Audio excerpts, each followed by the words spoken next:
Hello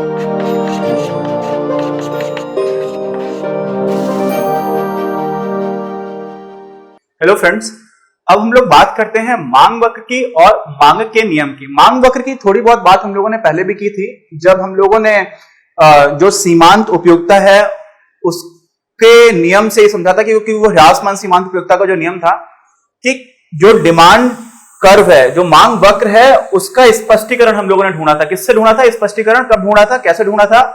क्योंकि जैसे जैसे हमारी सीमांत उपयोगिता है वो घटती चली जाती है, इसका मतलब अगर मुझे किसी भी वस्तु की एक और इकाई का उपभोग करना है तो उस इकाई के लिए मैं उतने पैसे देने के लिए तैयार नहीं रहूंगा जितना मैंने पहले दिया था। क्यों? क्योंकि मेरे लिए अगली इकाई उतनी उपयोगी ही नहीं है ना। और इसी वजह से क्या हो जाता है, मांग वक्र पर हम लोग किसी भी वस्तु की और ज्यादा मांग तब करते हैं जब उसकी कीमत भी कम हो जाती है, क्योंकि मेरे व्यक्तिगत स्तर पर मेरे लिए क्या हो रहा है कि उसका उपयोगिता कम हो रही है, तो मैं उसके लिए कम पैसे भी देना चाहूंगा। ये हम लोगों ने बात की थी। लेकिन अभी हम लोग मांग वक्र को ज्यादा अच्छे से थोड़ा और डिटेल में देखेंगे।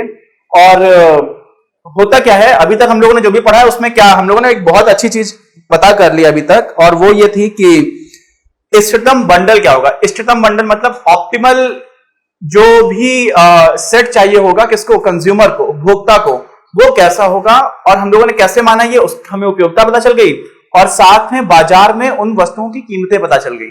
तो हम लोगों ने वहां से बजट रेखा बना ली और साथ में हम लोगों ने अनधिमान वक्र बना लिए थे। वहां से हम लोग इस कंक्लूजन पर पहुंच जाते हैं। अब मांग वक्र की जो बात आती है, तो मांग में देखिए किसी वस्तु की कितनी मांग होगी, इसमें बहुत सारे फैक्टर्स हैं। पहला तो है अन्य वस्तुओं की कीमतें। क्या है? अन्य वस्तुओं की कीमतें। दूसरा फैक्टर आता है उपभोक्ता की आय कितनी है, उसकी आमदनी कितनी है।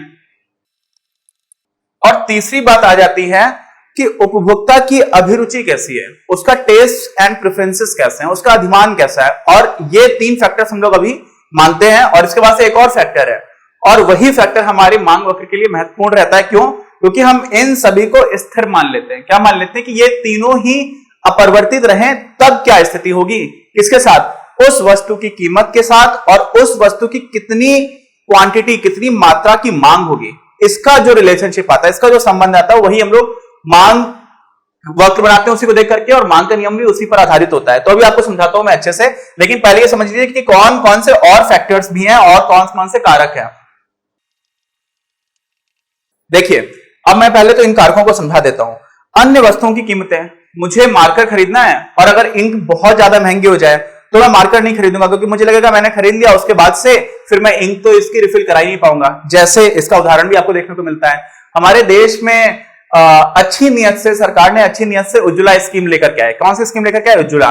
उज्ज्वला में बहुत सारे निर्धन गरीब परिवार थे जिन लोगों को गैस सिलेंडर फ्री में दिया गया, और यह सोचा गया कि एक बार जब उन लोगों की आदत अच्छे ईंधन पर खाने बनाने की हो जाएगी, क्योंकि बहुत सारी गांव में महिलाएं हैं, वो गोबर होता है जिसको हम लोग, उसके कंडे बनते हैं, कंडे बोला जाता है हमारे यहाँ पर, आपके यहाँ हो सकता है कुछ और बोला जाता हो, तो उसको भी जला करके ईंधन की तरह से प्रयोग किया जाता है। लकड़ियों को जलाते हैं, जंगल से लकड़ियां लेकर के आते हैं। तो ये सारा जब काम गांव की महिलाएं कर रही होती है तो वो बहुत रिस्की हो जाता है, और साथ में उससे जो धुआं उठ रहा होता है उससे उसकी आंखों की रोशनी भी जा रही होती है, और साथ में इमीडिएट पोल्यूशन उनको मिल रहा होता है, जिससे उनकी एवरेज एज भी कम होती है और उनको काफी असुविधाएं भी होती हैं। तो वो मद्देनजर रखते हुए सरकार एक योजना लेकर के आई कि सारे लोगों को हम सिलेंडर दे दें। क्या दे दें? गैस सिलेंडर फ्री में दे दें। और एक बार जब गैस सिलेंडर आपको मिल जाएगा और आपके अच्छी तरह से खाना बनाने की आदत पड़ गई, तो फिर आप फिर से खुद से गैस क्या करा लोगे? रिफिल कराने लगोगे। ऐसा सोचा गया, लेकिन परिणाम क्या निकला कि लोगों के लिए गैस खरीदना अभी भी इतना मुश्किल रहा कि बहुत सारे लोगों ने दोबारा कभी सिलेंडर को गैस ली ही नहीं, उसकी फिर से रिफिलिंग कराई ही नहीं। तो यहां पर क्या हो जा रहा है कि कितनी गैस सिलेंडर्स की मांग होगी, ये इस बात पर भी निर्भर कर रहा है कि गैस का दाम कितना होगा, है ना। तो वो अगर हम लोग गैस सिलेंडर की मांग का वक्र बनाएं तो वो इस बात पर भी निर्भर करेगा। इसलिए अन्य वस्तुएं ऐसी होती हैं जिस पर ये निर्भर कर जाता है। जब दो वस्तुओं का आप एक साथ प्रयोग कर रहे हो तो वो पूरक वस्तु हो जाती है। और एक होता है कि आप स्थानापन्न होती है।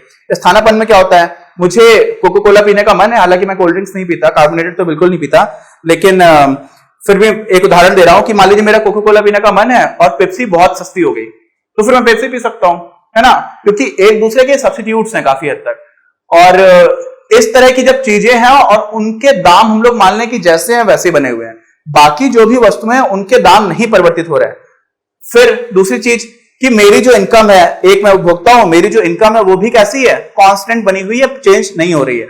और तीसरी चीज कि मेरी रुचि और अधिमान, मतलब हो सकता है कि आज से 10 साल पहले मुझे कोई एक बाइक अच्छी लगती हो, आज मुझे वो बाइक नहीं अच्छी लगती। तो पिछले इतने सारे समय में क्या हुआ है, मेरी बहुत सारी रुचियां जो थी वो बदल गई हैं, मेरे टेस्ट एंड प्रेफरेंसेस बदल गए हैं। उम्र के साथ भी बदलते हैं, आप जिस समाज के साथ रह रहे हैं उसके साथ भी बदलते हैं, आपके अपने व्यक्तिगत अनुभवों के साथ बदलते हैं, आपकी आवश्यकताओं के हिसाब से बदलते हैं।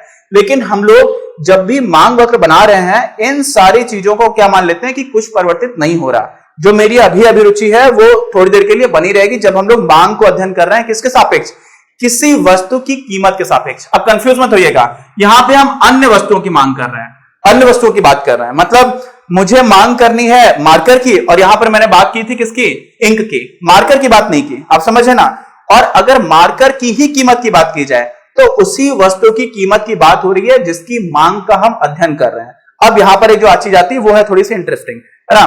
तो अब देखिए हम लोग क्या करते हैं ना, मान लीजिए अभी आपको बहुत ब्रीफ में बता रहा हूं, अभी ये सारे पॉइंट्स आपको बहुत आसानी से क्लियर हो जाएंगे।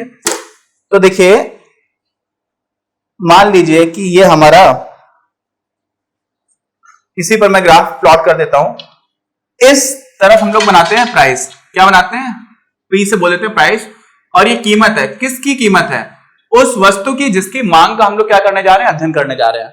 और इधर क्या आती है, इधर आ जाती है कि उस वस्तु की कितनी मात्रा हम खरीदेंगे, क्यों है, क्यों मतलब क्वांटिटी, क्वांटिटी बोले तो मात्रा, तो वस्तु की कितनी मात्रा हम लोग खरीदने वाले हैं इसकी बात करते हैं। अब ये समझिए यहां पर मुझे आपको फंक्शन पढ़ाने की जरूरत पड़ेगी। फंक्शन को हम लोग हिंदी में बोलते हैं फलन, क्या बोलते हैं, फलन। गणित में कक्षा 10 में 9 में कभी कभी आया होगा, लेकिन कक्षा 11 में ठीक से आता है। तो जिन लोगों की गणित नहीं है उनके लिए मैं थोड़ा सा पढ़ा दूंगा, बहुत आसान चीज है, कठिन नहीं है। हमारे लिए जितना काम का है वो तो बहुत ही आसान है। तो यहां पर क्या होता है कि अब कोई वस्तु है, यहां पर उसका प्राइस कितना है, 0 है। जैसे जैसे आप ऊपर बढ़ रहे हैं उसका प्राइस, उसकी कीमत क्या होती जा रही है, बढ़ती जा रही है। और हम लोगों ने मांग वक्र थोड़ा तो देखा ही हुआ था, उसमें हमें क्या समझ में आया था कि जैसे जैसे वस्तु की कीमत बढ़ती जाएगी वैसे वैसे मैं उसकी कितनी मात्रा की मांग करूंगा वो मैं कम करता जाऊंगा। समझ रहे हैं आप, क्यों कम करता जाऊंगा, क्यों, क्योंकि वो मेरे लिए महंगी होती जा रही है। तो हो सकता है कि उतने ही रुपए में मैं कुछ और चीज खरीद लूं जो मेरे लिए ज्यादा उपयोगी हो जाए। आप समझ रहे हैं ना, क्यों, क्योंकि जैसे, और ये सिंपल लॉजिक भी है, अभी सिंपल लॉजिक से हम लोग इकोनॉमिक्स में कैसे उसको डिराइव करते हैं वो भी हम लोग देखेंगे। लेकिन आमतौर पर क्या हो जाएगा कि कोई भी वस्तु है उसकी जो मांग है ना अलग अलग कीमत पर, यहां पर मान लीजिए 50 रुपए है, यहां पर मान लीजिए 10 रुपए है, तो 10 रुपए पे तो आप उसकी इतनी कीमत की डिमांड कर रहे हो, कितनी की, यहां से लेकर के यहां तक, है ना, ये बिंदु आ गया।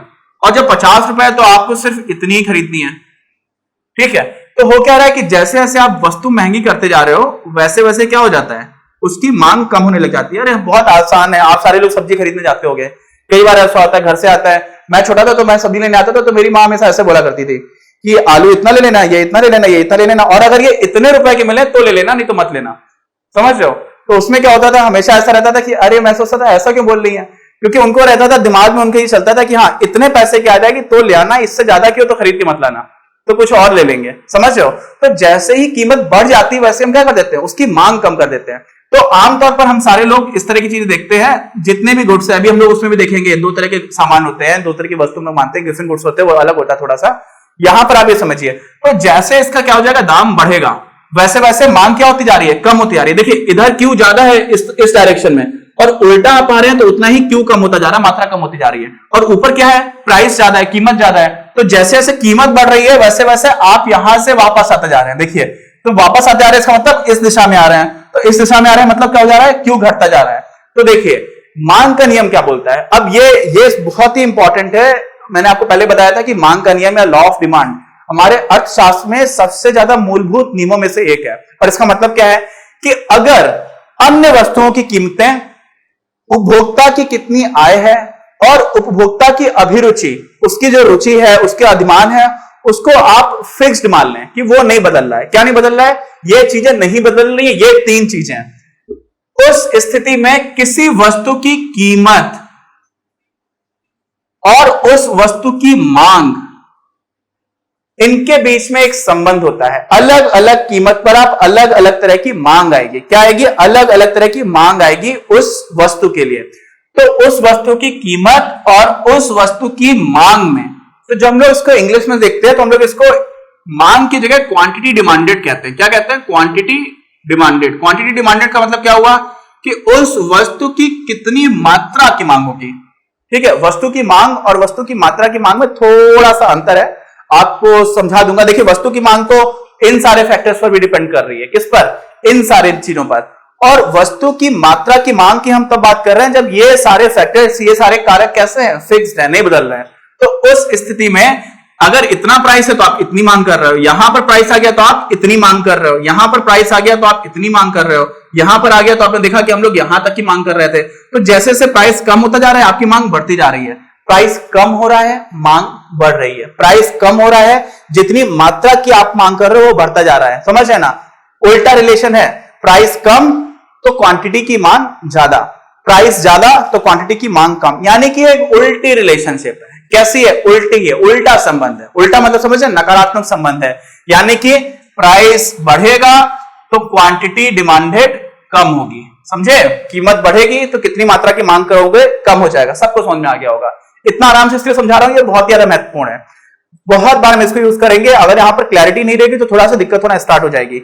और इसमें एक बात समझिए, यहां पर हम लोग क्या बोल रहे होते हैं? कितनी मांग आप करोगे, कितनी मात्रा की मांग करोगे, किस चीज से डिराइव करा रहे हैं? प्राइस से। तो एक चीज होती है जो होता है डिपेंडेंट और एक होता है इंडिपेंडेंट। एक होता है निर्भर, तो यहां पर जो प्राइस है ना वो है इंडिपेंडेंट। कैसा है? आजाद है। क्यों? क्योंकि हम बता रहे हैं कि प्राइस अगर इतना है तो क्या हो जाएगी, मांग कितनी होगी। तो जो हम क्यूडी निकाल रहे हैं ना, ये बता रहे हैं तब जब हमें प्राइस मालूम है। समझ रहे हो? तो हम कितनी मात्रा की मांग करेंगे हम कब बता रहे हैं? जब हमें पहले से कीमत दे दी गई, जब हमें पहले से प्राइस दे दिया गया। तो क्यूडी है वो क्या हो गया? एक तरह से डिपेंडेंट हो गया, निर्भर हो गया। आत्मनिर्भर नहीं है, ये आजाद नहीं है, इंडिपेंडेंट नहीं है, ये इंडिपेंडेंट है। तो ये हमारा हो गया डिपेंडेंट वेरिएबल। क्या हो गया? डिपेंडेंट। अब इसी को हिंदी में क्या बोल सकते हैं? निर्भर है ये। ठीक है, और ये जो है वो आजाद है। ठीक है, ये इंडिपेंडेंट वेरिएबल है, इंडिपेंडेंट वेरिएबल। अब ऐसा मैंने आपको क्यों बताया? ये क्यों बताया? ये इसलिए बताया क्योंकि गणित आप सारे लोगों ने पढ़ी है, कक्षा 10 तक तो पढ़ी हुई है। कक्षा 10 तक में हम लोगों ने कुछ फलन भी देखे थे। अब मान लीजिए y इज इक्वल टू कुछ भी हो, x धन 3 है। ठीक, तो इसमें हम लोग कहते थे कि x जो है वो हमारा क्या है? इंडिपेंडेंट वेरिएबल है। x, y और x दोनों ही क्या है? चर है। लेकिन एक ये जो चर है वो निर्भर नहीं है, ये इस पर y की जो मात्रा वो डिपेंड कर रही है। y का जो मान है वो x पर निर्भर कर रहा है। और हम लोग जब गणित पढ़ते हैं ना, अभी मैं आपको अच्छे से समझाऊंगा, लेकिन आप समझिए गणित में y अक्ष हमारा ऊपर होता है और x अक्ष जो है वो हम लोग ऐसे क्षैतिज दिशा में बनाते हैं।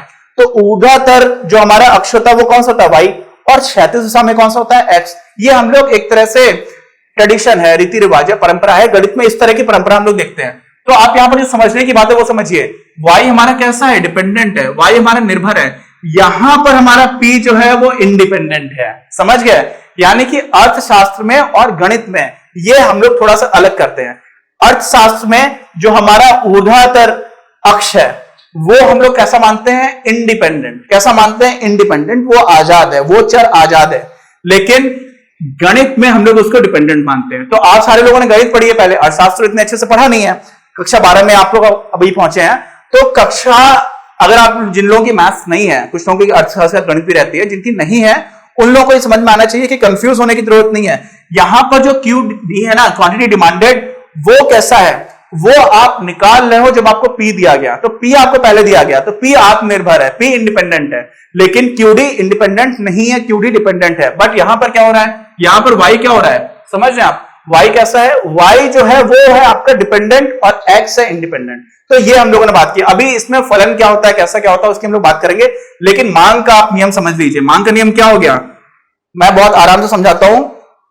ये तीन कारक जब फिक्स्ड हैं, अपरिवर्तित हैं, उस स्थिति में किसी वस्तु की कीमत और उस वस्तु की कितनी मात्रा की मांग होगी, इनके बीच के संबंध को ही मांग का नियम कहते हैं।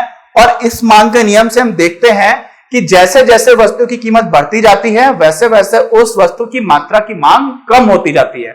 आप उस वस्तु की कम मात्रा की मांग करना प्रारंभ कर देते हैं और इसी को हम लोग मांग का नियम कहते हैं। तो हम लोग यहां पर एक इनवर्स रिलेशनशिप देखते हैं। इनवर्स का मतलब क्या होता है? उल्टा। उल्टा का मतलब क्या हुआ कि कीमत बढ़ रही है तो मांग घट रही है।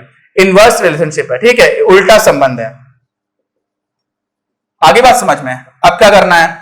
अब ये करना है अपने को कि मैंने आपको बोला कि फलन की बात करेंगे। क्या करेंगे? फलन की बात करेंगे। वो क्या करेंगे, वो क्यों करेंगे, वो समझिए।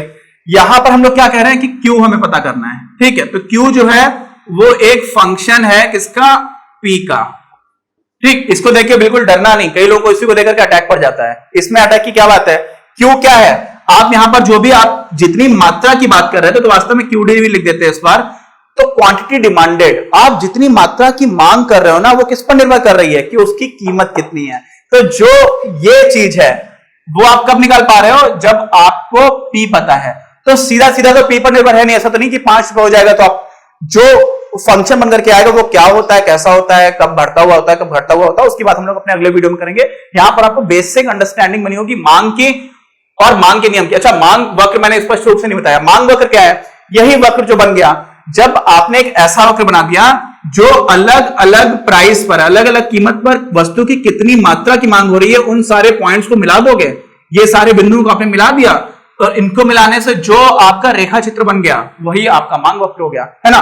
तो ये हम लोगों ने देख लिया। अभी मैं आपको फंक्शन फलन थोड़ा सा बताऊंगा जिससे कि आपको एक बार क्लैरिटी हो जाए। मैंने थोड़ा सा बताया है, पूरी क्लैरिटी बन जाएगी। उसके बाद फिर हम लोग क्या करेंगे? हम लोग मांग वक्र का डेरिवेशन करेंगे। डेरिवेशन समझ रहे हैं? हम लोग ये सिद्ध करेंगे कि मांग वक्र की वास्तव में आकृति ऐसी ही होगी और किस आधार पर करेंगे? जो हम लोगों ने अभी तक पढ़ा हुआ है। और अभी तक क्या पढ़ा हुआ है? हम लोगों ने पढ़ा हुआ है बजट रेखा और साथ में अनधिमान वक्र। तो उस पर डिपेंडेंट हम लोग क्या कर देंगे? मांग वक्र बना करके दिखाएंगे कि वास्तव में ऐसा ही बनेगा। ये हम लोग अगले के अगले वीडियो में करेंगे। मिलते हैं अपने अगले वीडियो में। अपनी क्लास का उद्देश्य आप सभी के लिए आप ही की भाषा में गुणवत्तापूर्ण शिक्षा उपलब्ध कराना है। कक्षा 12 तक के सभी प्रमुख विषयों पर हम वीडियोस बना रहे हैं और कुछ विषयों पर वीडियोस आपके अपने चैनल अपनी क्लास की ही अन्य प्लेलिस्ट पर अपलोड भी हो चुके हैं। ज्ञान के प्रकाश से देश को सशक्त बनाने के हमारे इस प्रयास में इस चैनल को सब्सक्राइब करके और लोगों के साथ शेयर करके अपना बहुमूल्य योगदान जरूर दें। पढ़ेगा इंडिया तो बढ़ेगा इंडिया।